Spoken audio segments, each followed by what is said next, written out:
Bonjour, c'est Anne. Alors déjà, je suis désolée d'avoir mis autant de temps à m'occuper de la boutique. J'ai un petit peu dû ralentir le rythme des vidéos parce que simplement, il y a des choses dans ma vie personnelle imprévues qui sont arrivées, rien de grave, mais voilà, ça m'a occupé beaucoup pendant plusieurs mois. Et donc, je m'y remets maintenant. Donc, aujourd'hui, je vais vous parler de la boutique de mode, qui est donc une boutique de couture. Et puis, on va regarder déjà dans un premier temps un petit peu l'apparence générale de la boutique.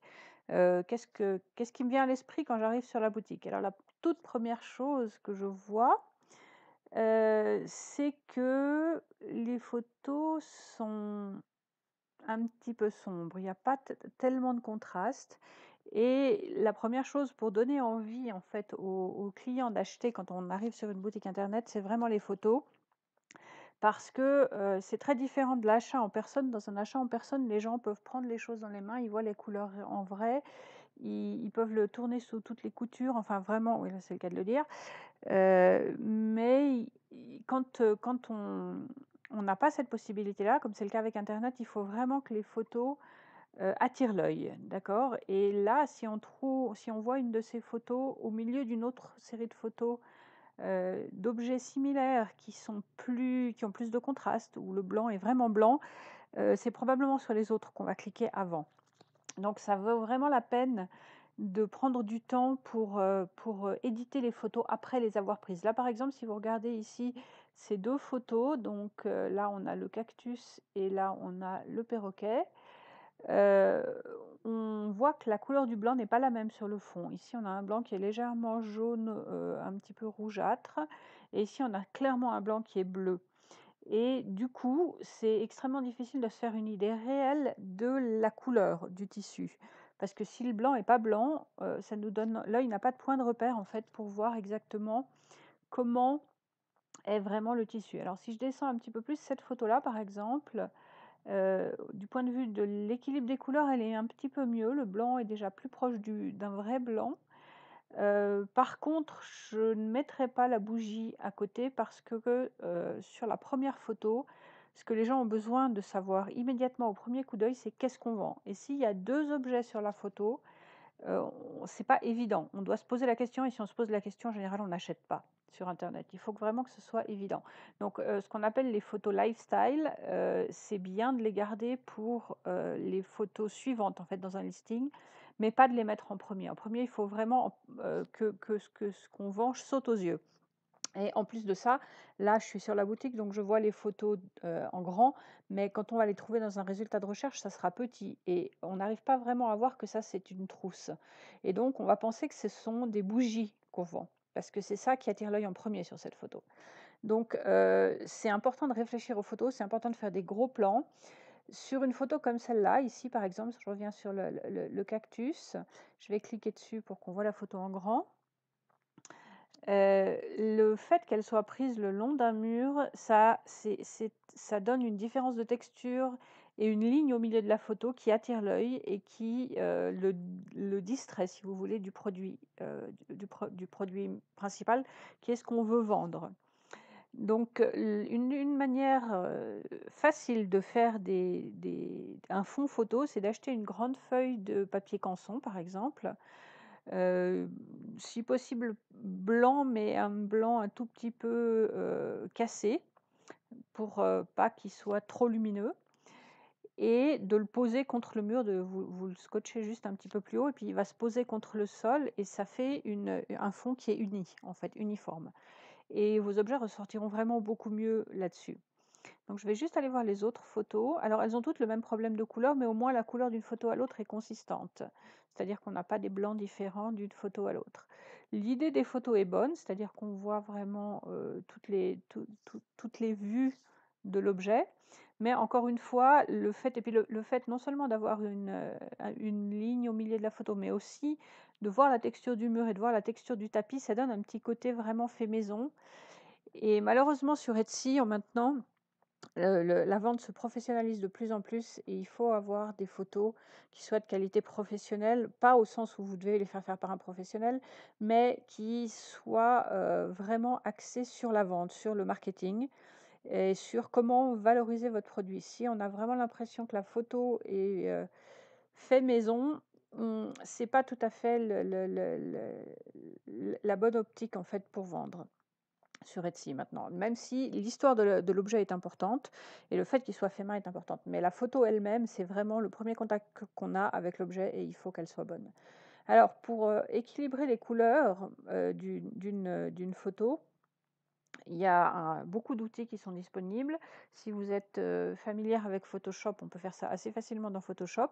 Mais il existe également des programmes gratuits, des applications gratuites qu'on peut utiliser sur Internet, comme par exemple iPicky, donc ça s'écrit IPI2CY, je crois que c'est .com, et qui va vous donner des outils assez faciles pour équilibrer les couleurs d'une photo.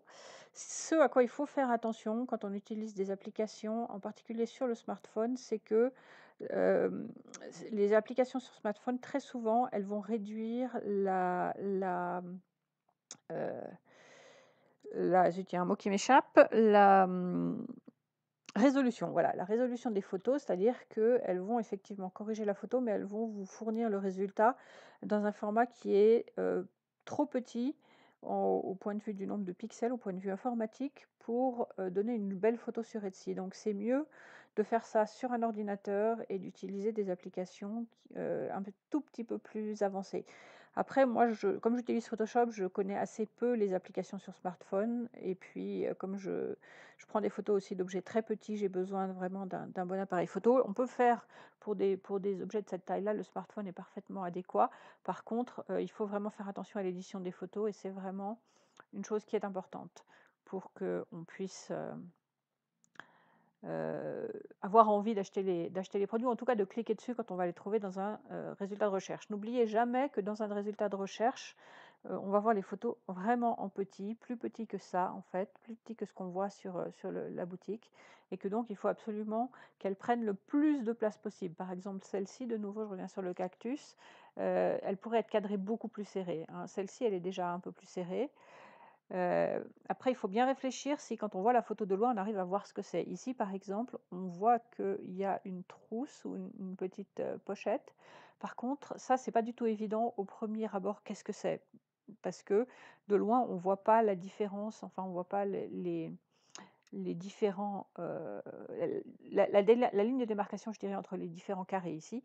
Donc, il faut peut-être réfléchir à une autre manière de les présenter, peut-être une pile avec posée à côté de la pochette. Encore une fois, pensez qu'il faut toujours que ça soit évident au premier coup d'œil, qu'on voit ce qui est à vendre, d'accord? Et puis, alors moi là je regarde le site en anglais. Je pense que les catégories étant en français, vous avez dû le rédiger en français. Alors je vais juste changer la langue ici, français, voilà, pour voir. Voilà. Alors, lingette démaquillante, du coup, c'est marqué, mais il faut savoir que les gens lisent très très peu, hein. Donc, ils vont d'abord regarder les photos, en particulier quand on fait une recherche et qu'on scanne un écran pour voir ah, ça me plaît, ça me plaît pas, on va très vite. Donc, il faut vraiment que les choses importantes soient visibles du premier coup. Sur une pochette comme celle-ci, par exemple, dont les tissus sont assez pâles, assez pastels, on n'a vraiment pas assez de contraste avec le fond. D'accord? Donc, il faut vraiment penser à retoucher les photos. On peut retoucher les photos, quelles que soient plus ou moins les conditions dans lesquelles on les a prises, mais plus la lumière sera uniforme et plus ce sera facile. Et puis, donc l'idéal, comme je vous ai dit, c'est une grande feuille de papier qui soit posée contre le mur et qui fasse une surface sur laquelle on peut poser les choses, où il n'y aura pas de ligne de démarcation, et puis d'être à 90 degrés par rapport à une fenêtre, mais pas en plein soleil, parce que le plein soleil, ça éblouit complètement et ça sature les blancs. Et c'est après beaucoup plus difficile de récupérer le bon contraste. Et puis, d'une manière générale, c'est aussi bien d'avoir quelque chose qui est uniforme sur la page de garde de la boutique, parce que, comme je vous dis, là, il y a vraiment des bleus très différents en fonction des photos, et ça donne pas hyper confiance, en fait, sur les couleurs du produit final. Et puis, bah, quand on achète ce genre de produit, un sac ou enfin, quelque chose qui a du tissu coloré avec des motifs, on a envie de savoir exactement quelle couleur c'est et pour ça, il faut qu'on puisse avoir confiance dans les couleurs. Alors chaque écran, va induire évidemment une petite correction des couleurs et ça, vous y pouvez rien. Mais, c'est déjà bien de vérifier que sur votre écran ou sur les différents écrans que vous avez, donc ordinateur et smartphone, vous avez des couleurs qui sont le plus proches possible de la réalité. Donc encore une fois, prendre des photos du premier coup et ne jamais les retoucher, ça c'est impossible.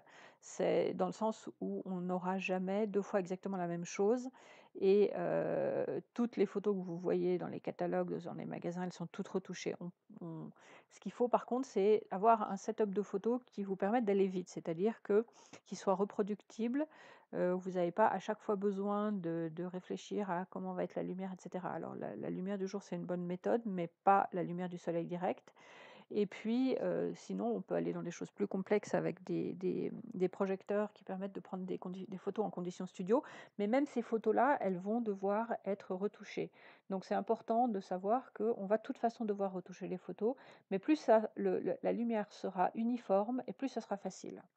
Et moins il y aura de détails, parasites et plus vos produits vont ressortir. Donc l'idée, c'est que ça fasse vraiment un espèce de bling quand on les voit, on dit: «Ah oui, ça me plaît, ça c'est joli» et puis là, il me manque ce côté-là et c'est vraiment le les photos qui donnent ça, d'accord? Donc voilà pour aujourd'hui, j'espère que ça vous sera utile. N'oubliez pas de, vous abonner avant de partir si vous voulez savoir quand je poste les prochaines vidéos et puis si vous parlez anglais, là on est donc le 24 août 2019. Je vous engage à aller regarder les liens qui vont être dans la description de cette vidéo là-dessous, parce que, ma coach business Renée Christine propose, des formations gratuites. Il y en a une en particulier qui va ouvrir le 2 septembre seulement pour 3 jours et qui est vraiment très, très intéressante si vous voulez apprendre les bases du marketing pour les le fait main, en fait. Elle est spécialisée là-dedans. Je recommande chaudement ces formations, mais la plupart du temps, il y a vraiment une fenêtre très limitée pour, y rentrer. Donc je vous conseille d'aller voir rapidement. Le lien sera désactivé une fois que le délai sera passé, mais je vous mettrai en lien, d'autres formations gratuites qui sont, elles toujours disponibles et puis si, il y en a certaines qui sont, time sensitive, c'est-à-dire qui ont un timer. Donc si ça vous intéresse, vous pouvez toujours m'envoyer un petit message et puis enfin poster un commentaire dans cette vidéo et je vous ferai parvenir les liens. Voilà, belle journée et à bientôt.